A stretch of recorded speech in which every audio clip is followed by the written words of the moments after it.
خوشخبری یہ ہے ثم تکون خلافت علی منہاج النبوہ، پھر ایک دور آئے گا خلافت علی منہاج النبوہ کا۔ یہ محمد الرسول اللہ کی نوید ہے، وہو صادق المصدوق، وہ سچے ہیں، ان کی صداقت پر خود اللہ گواہ ہے، لہذا وہ دور آ کر رہے گا، اس میں کسی بھی بندہ مومن کے لیے کسی شک و شبے کی کوئی گنجائش نہیں۔ اگلی حدیث اگلی سنیے، اب جب یہ دور آئے گا تو عالمی ہوگا، جیو ورلڈ آرڈر نہیں ہوگا، جسٹ ورلڈ آرڈر ہوگا۔ یہ نیو ورلڈ آرڈر NWO، حقیقت میں جیو ورلڈ آرڈر ہے JWO، لیکن اسی کو بدلنا ہے جسٹ ورلڈ آرڈر آف اسلام، اور وہ گلوبل ہوگا۔ دو حدیثوں کا تذکرہ کر دوں۔ حضرت ثوبان حضور کے ایک آزاد شدہ غلام تھے، وہ روایت کرتے ہیں، مسلم شریف کی روایت ہے، یہ صحیحین میں فرماتے ہیں کہ حضور نے ارشاد فرمایا ان اللہ زوالی الارض فرأیت مشارقها ومغاربها وان امتی سیبلغ ملکها ما زوی لی منها، رواہ مسلم رحمہ اللہ۔ حضور فرماتے ہیں اللہ تعالیٰ نے میرے لیے پوری زمین کو لپیٹ دیا، یہاں تک کہ میں نے اس کے سارے مشرق دیکھ لیے، سارے مغرب دیکھ لیے، اور سن لو مجھ سے، ٹیک اٹ فرام می، میری امت کی حکومت ان تمام علاقوں پر قائم ہو کر رہے گی جو مجھے زمین کو لپیٹ کر اور سکیڑ کر دکھا دیے گئے۔ گلوبل ہوگی کہ نہیں؟ دوسری حدیث سنیے، یہ پھر مسند احمد ابن حنبل کی ہے۔ حضرت مقداد ابن الاسود رضی اللہ تعالی عنہ فرماتے ہیں حضور نے فرمایا لا يبقى على ظهر الارض بيت وبر ولا مدر الا ادخله الله كلمة الاسلام بعز عزيز وذل ذليل اما يعزهم الله فيجعلهم من اهلها او يذلهم فيدونون لها۔ یہ ہے حدیث مسند احمد ابن حنبل کی۔ اور حضرت مقداد فرماتے پھر میں نے کہا اچھا تب تو ہو جائے گی وہی بات، وَيَكُونَ الدِّينُ كُلُّهُ لِلَّهِ، دین کل کا کل اللہ کے لیے ہو جائے گا۔ حدیث کا ترجمہ یہ ہے کہ حضور نے فرمایا روئے زمین پر نہ کوئی اینٹ گارے کا بنا ہوا گھر رہے گا، نہ کوئی اونٹ کے بالوں کے بنے ہوئے کمبلوں کا خیمہ رہے گا جس میں اللہ تعالیٰ کلمہ اسلام کو داخل نہ کر دے۔ لیکن یہ داخلہ دو طریقے سے ہوگا، بعز عزیز و ذل ذلیل، یا صاحب عزت کے اعزاز کے ساتھ، یا کسی مغلوب کی مغلوبیت کے ساتھ، یعنی یا تو اللہ تعالیٰ ان کا اعزاز فرمائے گا اور وہ کلمہ اسلام کے خود قائل ہو جائیں گے۔ جب گھر والا خیمے والا اسلام لے آئے گا تو اسلام اس کے گھر میں داخل ہوگا، اس کو بھی عزت نصیب ہوگی۔ وَلِلَّهِ الْعِزَّةُ وَلِرَسُولِهِ وَلِلْمُؤْمِنِينَ، عزت تو حق ہے اللہ کا، اس کے رسول کا اور اہل ایمان کا۔ اور اگر وہ اسلام قبول نہیں کرے گا تو یؤتُ الْجِزْیَةَ عَنْ یَدٍ وَهُمْ صَاغِرُونَ، چھوٹے ہو کر رہنا پڑے گا، جزیہ دینا ہوگا، اسلام کی بالادستی قبول کرنی ہوگی۔ بتائیے اس کے بعد بھی کوئی شک ہے؟ یہ ہے آسمانی نقشہ۔ یہ اللہ فرما رہے ہیں واللہ متم نورہ ویابی اللہ الا یتم نورہ لیظہرہ علی الدین کلہ ولو کرہ المشرکون، یہ اللہ کا فیصلہ ہے۔ ادھر یریدون لیطفئوا ہے، یہ زمینی نقشہ ہے۔ اب شکل کیا ہے؟ اب میں آپ سے عرض کر دوں کہ ان دونوں کے مابین جو خلا نظر آ رہا ہے، کوئی شخص یقین کے ساتھ نہیں کہہ سکتا کہ اب حالات کا کیا رخ ہوگا، اس لیے کہ ظاہر بات ہے قرآن مجید میں مستقبل کے بارے میں خود حضور سے کہلوایا گیا وَإِنْ أَدْرِي أَقَرِيبٌ أَمْ بَعِيدٌ مَا تُوعَدُونَ، لوگوں مجھے معلوم نہیں ہے کہ جس بات کی تمہیں خبر دی جا رہی ہے وہ قریب آ چکا ہے یا دور ہے۔ وَإِنْ أَدْرِي لَعَلَّهُ فِتْنَةٌ لَكُمْ وَمَتَاعٌ إِلَىٰ حِينٍ، اور میں نہیں جانتا، ہو سکتا ہے اللہ کچھ اور مہلت دے دے تمہیں، اور کچھ اور آزمائش جو ہے اس کے لیے تمہارے لیے کوئی اور مہلت عطا فرما دے، ہو سکتا ہے۔ تو میں بھی کسی دعوے سے نہیں کہہ رہا، لیکن دو امکانات ہیں۔ امکان نمبر ایک کیا ہے؟ ابھی عالم اسلام کا ایک سالڈ بلاک ہے جو یہودی ورلڈ آرڈر کی نگاہوں میں کھٹک رہا ہے۔ میں کھٹکتا ہوں دل یزداں میں کانٹے کی طرح۔ اگرچہ ان کی اسٹریٹجی کیا ہے؟ ایک ایک کر کے ان کے حصے بکھرے کر کے تیا پانچا کرو۔ ابھی وہ بلاک کون سا ہے؟ ایران ہے، افغانستان ہے، پاکستان ہے، اور روسی ترکستان سے آزاد ہونے والی جو ریاستیں ہیں، یہ ایک سالڈ بلاک ہے۔ یہ عجمی مسلمان عربی نہیں، عربی گئے، یہ نوٹ کر لیجئے، اس لیے کہ عربوں کو اللہ نے فضیلت دی تھی، محمد ان میں سے تھے صلی اللہ علیہ وسلم، یہ رتبہ بلند ملا جن کو مل گیا، لیکن ساتھ ہی اللہ نے دھمکی بھی دے دی تھی سورہ محمد میں، ان تتولوا یستبدل قوما غیرکم، اگر تم پیٹھ دکھا دو گے اس مشن کو جو ہم نے تمہارے حوالے کیا ہے، تمہیں ہٹائیں گے، کسی اور کو لے آئیں گے۔ اور یہ بات ہو چکی ہے 13ویں صدی عیسوی میں، 1258 میں جب سقوط بغداد ہوا ہے، عربوں کے ہاتھ سے عالم اسلام کی قیادت چھین لی گئی، معزول کر دیا گیا۔ اس کے بعد قیادت کن کے ہاتھوں میں آئی؟ ترکوں کے ہاتھ میں، ترکان تیموری ہندوستان میں، ترکان صفوی ایران میں، ترکان سلجوقی مڈل ایسٹ میں، اور ترکان عثمانی کا تو کہنا ہی کیا ہے، وہ ایشیا مائنر سے چل کر آپ کو معلوم ہے کہ مشرقی یورپ کا کتنا بڑا علاقہ، دی گریٹ آٹومان امپائر اس صدی کے آغاز تک قائم تھی۔ اس صدی میں عجیب عجیب معجزے ہوئے ہیں۔ گریٹ آٹومان امپائر جو 3 بر اعظموں پر محیط، نام و نشان ختم۔ The great U S S R, نام و نشان ختم۔ اب تو روس صاحب ایک ملک کی حیثیت سے رہ گئے۔ یہ اس صدی میں دو اور وقت نہیں ہے میں اور آپ کو کیا بتاؤں، اس صدی میں تو بڑے بڑے عجیب عجوبے ہوئے ہیں، بڑی بڑی 2 عظیم جنگیں ہو چکی ہیں، تیسری جو ہے سر پر کھڑی ہے، دور نہیں ہے، جس کو حدیث میں کہا گیا ہے الملحمۃ العظمی، تاریخ انسانی کی عظیم ترین جنگ، اور وہی صلیبی جنگ جس کا آغاز بوسنیا سے ہو چکا ہے۔ بہرحال اس وقت جو میں کہہ رہا تھا، ورنہ میرے پاس تو یعنی یہ کہ درد دل کہنے کے لیے وقت نہیں ہے، مجھے اپنی بات کو محدود کرنا پڑ رہا ہے، لیکن میں اب آ رہا ہوں اصل موضوع کی طرف، کہ ایک امکان تو یہ ہے کہ اس بلاک میں اسلام کا احیاء ہو، اور اس کے لیے کچھ نویدیں بھی موجود ہیں احادیث نبویہ میں۔ وہ تو آپ نے سنا ہوگا اقبال کا شعر، میرے عرب کو آئی ٹھنڈی ہوا جہاں سے، میرا وطن وہی ہے، میرا وطن وہی ہے۔ حدیث میں آتا ہے یخرج ناس من المشرق یؤتون للمہدی یعنی سلطانہ، مشرق سے فوجیں نکلیں گی کہ جو کہ مہدی کی حکومت قائم کریں گی۔ یہ مہدی اہل تشیع کے مہدی اور ہیں، ہمارے مہدی اور ہیں۔ اہل تشیع کے عقیدے کے مطابق ان کے 12ویں امام جو روپوش ہو گئے تھے وہ امام مہدی ہیں، وہ ظاہر ہو جائیں گے، ابھی امام غائب ہیں، پھر وہ ظاہر ہو جائیں گے۔ ہمارے نزدیک یہ مہدی پیدا ہوں گے یا ہو چکے ہوں، اور یہ ہوں گے حضرت فاطمہ کی نسل ہی سے رضی اللہ تعالی عنہا، لیکن عالم عرب کے اندر پھر ایک طاقت بن کر ابھریں گے، باطل کی قوتوں کے خلاف جہاد کریں گے، لیکن ان کو مدد آئے گی 2 طرف سے، ایک زمینی مدد آئے گی مشرق سے، ایک آسمانی مدد آئے گی، عیسیٰ ابن مریم کا نزول، حضرت مسیح علیہ السلام جو زندہ آسمان پر اٹھائے گئے تھے نازل ہوں گے، اور در حقیقت ان 2 مددوں کے نتیجے میں پھر یہود کا قلعہ قمع ہوگا، اور یہی گریٹر اسرائیل ان کا گریٹر گریو یارڈ بن کر رہے گا، عظیم تر قبرستان بن کر رہے گا۔ اس کی بڑی واضح حدیثیں موجود ہیں، اس کی بڑی تفصیلی خبریں موجود ہیں، یہ احادیث کی کتب کے اندر، بدقسمتی سے ہماری اس کی طرف توجہ نہیں ہے۔ ایک تو یہ ہو سکتا ہے، اسی طریقے سے ایک اور حدیث ہے، یخرج من خراسان رایات سود، اور یہ مسلم شریف کی روایت ہے، نوٹ کیجئے گا، نہیں ترمذی شریف کی روایت ہے، یخرج من خراسان رایات سود لا يردها شيء حتى تنصب بإيلیا، اور خراسان حضور کے زمانے میں آج کے افغانستان کا نام تھا۔ یہ افغانستان میں جو جہاد ہوا ہے، غلطیاں ہوئی ہیں اور غلطیوں کا خمیازہ بھگت رہے ہیں۔ یہ تو اللہ تعالیٰ کی سنت ہے جس میں اللہ نے صحابہ کو بھی ایگزمپٹ نہیں کیا، غلطی کی سزا دی ہے۔ 35 صحابہ کی غلطی غزوہ احد میں ہوئی، جہاں سے حکم تھا کہ مت ہٹنا، 50 میں سے 35 ہٹ گئے، نتیجہ کیا نکلا؟ فتح شکست میں بدل گئی، 70 صحابہ شہید ہو گئے۔ اللہ تعالیٰ نے فرمایا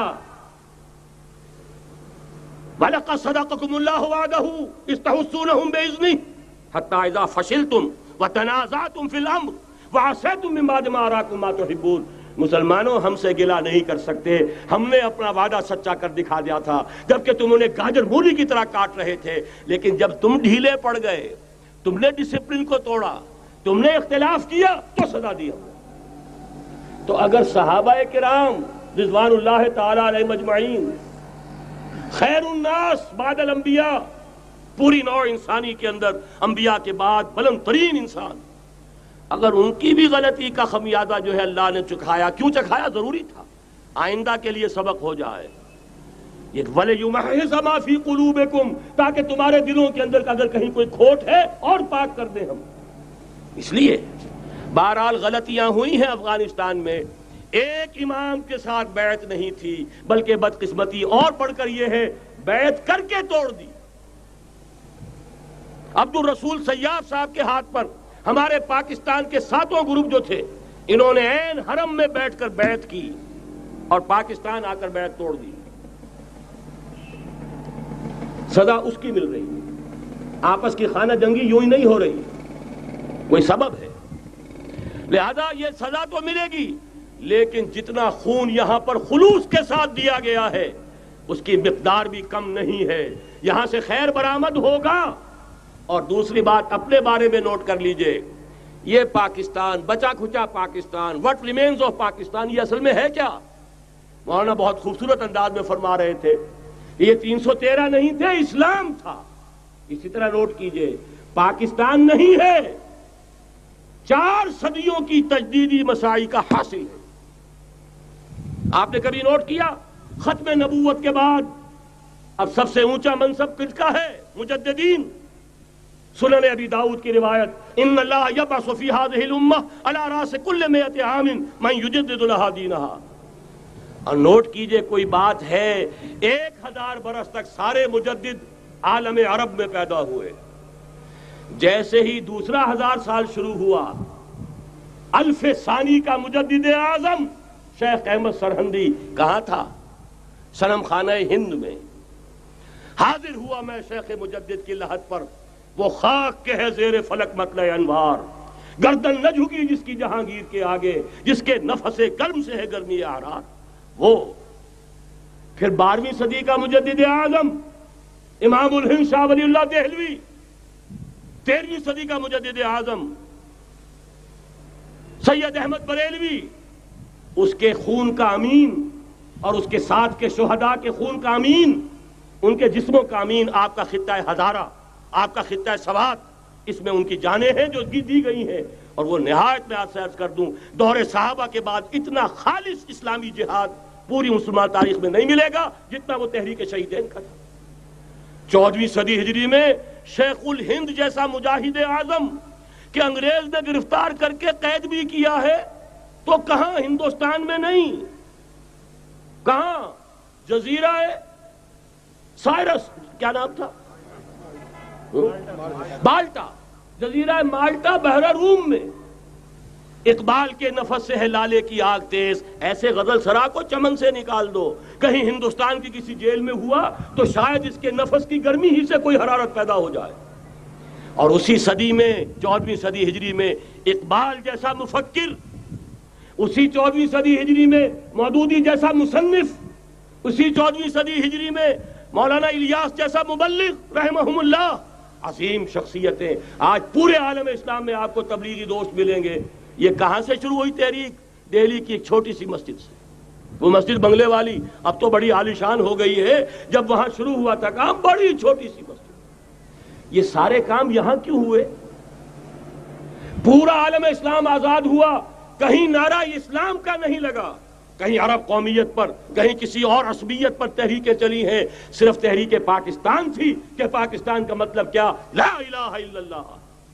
کوئی سبب ہے کہ یہاں قرارداد مقاصد پاس ہوئی، حاکمیت اللہ کی ہے، کہ اکبر نام لیتا ہے خدا کا اس زمانے میں۔ یہ سارا ماضی سامنے رکھیے اور حضور کی دی ہوئی پیشن گوئیوں کا مستقبل سامنے رکھیے، ان دونوں سے ثابت ہوتا ہے اس خطہ ارضی سے کچھ ہونا ہے۔ اگرچہ بھٹکے ہوئے ہیں، لیکن کبھی بھولی ہوئی منزل بھی یاد آتی ہے راہی کو، اور بھٹکے ہوئے آہو کو پھر سوئے حرم لے چل۔ اس کی ضرورت ہے مسلمان کو، پھر اس کا مقصد یاد دلایا جائے۔ پاکستان اس لیے نہیں بنایا گیا تھا کہ ہمارے ہاں ٹاٹے اور برلے نہیں تھے تو ہمارے پاس اس کے بھی باپ وجود میں آ جائیں، اس لیے تو نہیں بنایا گیا تھا۔ پاکستان اس لیے نہیں بنایا گیا تھا کہ جاگیرداروں کی جاگیرداریاں محفوظ ہو جائیں، پاکستان اس لیے تو نہیں بنایا گیا تھا اور یہ کہ نمازیں اور مسجدیں تعمیر ہو جائیں، مسجدیں تو امریکہ میں تعمیر ہو رہی ہیں، عالی شان سے عالی شان، اس لیے پاکستان نہیں بنا تھا۔ آج بھی مسلمان، میں معذرت سے عرض کر رہا ہوں مولانا سے، آج بھی بھارتی مسلمان کی ایوریج نمازی ہونے کے اعتبار سے پاکستانی مسلمان سے کہیں بہتر ہے۔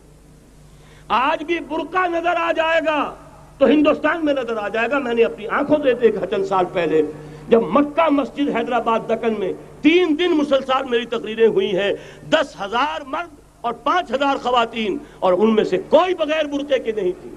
ایک سیلاب نظر آ رہا تھا برقعوں کا کہ جب جلسہ ختم ہوا ہے رات کے 12 بجے 3 دن تک متواتر۔ یہاں کہاں نظر آئے گا برقع آپ کو؟ یہاں تو جس کے بعد 2 پیسے ہو گئے اس نے سب سے پہلے برقع اتار کے پھینک دیا۔ معلوم اچھی طرح سمجھ لیجئے، یہ چیزیں تو وہاں زیادہ ہیں یہاں کی نسبت۔ اصل ضرورت تھی کہ یہاں اس نظام کو قائم کیا جائے، وہ نظام عدل اجتماعی، وہ جس میں حریت ہو، جس میں عام آدمی بھی خلیفہ وقت کو ٹوک سکے۔ یہ کرتا کیسے بن گیا؟ ایک خاتون بھی کھڑی ہو کر دامن پکڑ لے، عمر تمہیں کیا حق ہے کہ ہمارے مہر کے اوپر پابندی لگا رہے ہو، جبکہ اللہ نے نہیں لگائی۔ اللہ قرآن میں قنطارہ کا لفظ استعمال کر رہا ہے۔ ڈھیروں سونا دے دے کوئی شخص اپنی بیوی کو مہر کے اندر، طلاق دیتے وقت اس میں سے کچھ نہیں لے سکتا، آپ کون ہوتے ہیں ہمارے حق کے اوپر پابندی لگانے والے؟ اور عمر نے کہا، آج ایک بڑھیا نے اب عمر کو دین سکھایا، آرڈیننس واپس۔ حضرت سعد بن ابی وقاص رضی اللہ تعالی عنہ جو فاتح ایران تھے، وہ گورنر ایسے ہی نہیں بن گئے تھے ریوڑیاں بٹی ہو اور گورنری مل گئی ہو، وہ تو خود فاتح تھے ایران کے، اس لیے گورنر تھے۔ صرف ایک پرچہ پہنچا ہے بارگاہ خلافت میں، حضرت عمر فاروق کے پاس انفارمیشن آئی، سعد نے اپنے گھر کے باہر ڈیوڑی بنا لی ہے اور ایک دربان کھڑا کر دیا ہے۔ حضرت بلال کو بھیجا ہے رقعہ دے کر، اور یہ حکم تھا کہ بلال پہلے تو جاتے ہی ڈیوڑی میں آگ لگا دینا، پھر یہ رقعہ دینا میرا۔ اور رقعے میں لکھا ہوا تھا، اے سعد، لوگوں کو ان کی ماں نے آزاد جانا تھا، تم نے انہیں اپنا غلام کب سے بنا لیا ہے؟ یہ دربان کھڑے کر دیا اپنے آگے۔ وہ حریت، وہ مساوات کہ جا رہا ہو خلیفہ وقت اور چارج لینے جا رہا ہے بیت المقدس کا، کوئی ذاتی علاج کے لیے نہیں جا رہا، سیر و سیاحت کے لیے نہیں جا رہا، چارج لینے کے لیے بالکل سرکاری وزٹ ہے، آفیشل وزٹ ہے، اسٹیٹ وزٹ ہے۔ اور حال کیا ہے؟ 700 میل کا فاصلہ طے کرنا اور ایک اونٹنی، کوئی انٹوریج نہیں، کوئی خدم و حشم نہیں، کوئی جمبو جٹ بھرے ہوئے نہیں، کچھ نہیں، ایک اونٹنی، ایک خادم۔ اس ایک اونٹنی پر چونکہ راستے کا راشن بھی ہے لہذا 2 آدمی نہیں بیٹھ سکتے، ایک بیٹھ سکتا ہے۔ ایک منزل خلیفہ وقت بیٹھا ہوا ہے اوپر اور خادم نکیل پکڑ کر چل رہا ہے، اگلی منزل خادم اوپر بیٹھا ہے اور خلیفہ وقت عمر بن الخطاب رضی اللہ تعالی عنہ اور وہ آگے آگے نکیل پکڑ کر چل رہے ہیں۔ یہ نظام چاہیے آج نوع انسانی کو۔ اس کے انتظار میں، اس کی تلاش میں نوع انسانی نے کتنے تجربے کر لیے، کیسی چھلانگیں لگائیں، ملوکیت ختم کی، آسمان سے گرا کھجور میں اٹکا، جمہوریت آئی نام نہاد، لیکن وہ سرمایہ دارانہ نظام بن کر آگے سے بڑھ کر لعنت بن گئی۔ پہلے جاگیردار مسلط تھا، اب سرمایہ دار اور کارخانے دار مسلط ہو گیا۔ اس سے نکلنے کے لیے زور لگایا، کمیونزم کی طرف گئے، چھلانگ لگائی، اب ایک پارٹی ڈکٹیٹر بن کر بیٹھ گئی۔ انسان رست از یک بنتا افتاد در بندے دیگر، ایک چیز سے غلامی سے نجات پاتا ہے، دوسری میں پھنس جاتا ہے۔ اور کیوں؟ کہ وہ نظام عدل اجتماعی جو محمد عربی کو دے کر بھیجا گیا تھا، اس کے کسٹوڈین سوئے ہوئے ہیں، اس کے کسٹوڈینز کو اندازہ ہی نہیں۔ یہ نسخہ تو ہمارے پاس تھا، ہمیں عمل کرنا تھا اور دنیا کے سامنے پیش کرنا تھا۔ پاکستان بنایا اس لیے گیا تھا کہ ہم اس کا ایک نمونہ دنیا کے سامنے پیش کریں گے۔ قائد اعظم نے فرمایا تھا کہ ہم یہ چاہتے ہیں کہ پاکستان کی صورت میں عہد حاضر میں اسلام کے اصول حریت و اخوت و مساوات کا ایک نمونہ قائم کر کے دکھائیں۔ کہاں ہے وہ؟ بھٹک گئے، سو گئے۔ بہرحال اب بھی وقت ہے، جب تک سانس تب تک آس۔ میرے عزیز نے تو ڈرایا ہے اور صحیح ڈرایا ہے۔ اللہ تعالیٰ نے 25 برس انتظار کیا تھا، پہلے عذاب کا کوڑا پھر مارا ہماری پیٹھ پر۔ وَلَنُذِيقَنَّهُم مِّنَ الْعَذَابِ الْأَدْنَىٰ دُونَ الْعَذَابِ الْأَكْبَرِ، بڑے عذاب سے پہلے چھوٹا عذاب کا مزہ چکھائیں گے۔ لَعَلَّهُمْ يَرْجِعُونَ، شاید کہ لوٹ آئیں۔ وہ ہم سے 1000 میل کے فاصلے پر ہوا تھا، اگرچہ 93,000 ہمارا کڑیل جوان، جن میں غالباً 43,000 فوجی، اور یہ کہ تقریباً اتنی تعداد میں جو غیر فوجی تھے، وہ اس ہندو کے غلام بنے، قیدی بنے، جن پر 800 برس تک، کہیں 600 برس تک، کہیں 1000 برس تک حکومت کی تھی۔ اتنی بڑی شکست کا کلنک کا ٹیکا ہماری پیٹھ پر پڑا۔ پہلے عذاب کا کوڑا آ گیا تھا، 25 برس ہو گئے تھے قمری حساب سے، نوٹ کر لیجئے، یہ نہ سمجھیے 24.25 برس ہوئے تھے، 24.25 برس قمری حساب سے 25 برس تھے۔ اور اب نوٹ کر لیجئے اگلے 25 برس کے پورے ہونے میں اگلے رمضان کی 27 تاریخ تک صرف مہلت ہے، نصف صدی پوری ہوا چاہتی ہے۔ کوئی عجب نہیں اس عذاب الادنیٰ کے بعد ہم جاگے نہیں، ہوش میں نہیں آئے، کوئی عجب نہیں کہ بڑے عذاب کا کوڑا ہماری پیٹھوں پر برس جائے۔ لیکن مجھے یہ یقین ہے، نوٹ کر لیجئے، اگر یہ دوسرا امکان ہو گیا، خدا نہ خواستہ اللہ کے عذاب کا کوڑا ہماری پیٹھ پر برسا، مجھے یقین ہے اللہ ہندوؤں کو مسلمان بننے کی توفیق دے گا، لیکن اسلام کا بول بالا اسی خطے سے ہوگا۔ تاریخ میں یہ ہو چکا ہے آیا فتنہ تاتار کے افسانے سے، پاسباں مل گئے کعبے کو صنم خانے سے۔ تاتاریوں کے ہاتھوں کروڑوں مسلمان قتل ہوئے، لیکن اسلام نے تاتاریوں کو فتح کر لیا، اور پھر اسلام کا مسلمانوں کا دوسرا دور عروج انہی تاتاریوں کی مختلف شاخوں کے تحت ہوا۔ وہ تاتاری ہی تو تھے، وہ سارے ہورس، ٹرکش ہورس، ترکان تیموری، ترکان صفوی، ترکان سلجوقی، ترکان عثمانی، وہی تو سٹاک تو وہی ہے آیا فتنہ تاتار کے افسانے سے، پاسباں مل گئے کعبے کو صنم خانے سے، اس لیے کہ حضور نے فرمایا مشرق سے ہوگا، یہاں سے فوجیں چلیں گی، تو کوئی عجب نہیں۔ بہرحال یہ دو امکانات ہیں، لیکن اس کا فیصلہ تیرے ہاتھوں میں ہے، دل یا بدن، سیدھی بات۔ اگر تو اب بھی ہم ٹھیک ہو جائیں، جاگ جائیں، ہوش میں آ جائیں، قوم یونس کی طرح توبہ کر لیں، تو بغیر عذاب کے کوڑے کے رحمت خداوندی ہم پر سایہ کرے گی۔ اگر ہم نہ جاگے تو وہ عذاب کا کوڑا آئے گا۔ یہ نہیں میں کہہ سکتا ان ادری قریب بعید ما توعدون، یہ میں نہیں کہہ سکتا، یقین کے ساتھ جانتا ہوں کہ آئے گا، لیکن یہ کہ اس کے بعد بھی یہیں سے بول بالا ہوگا۔ اگر ہمارے ذریعے نہیں تو ان کے ذریعے سے، جو ہمیں شکست دے کر پھر اسلام قبول کر لیں گے، لیکن کیوں نہ پہلے ہی راستے پر چلنے کی کوشش کریں۔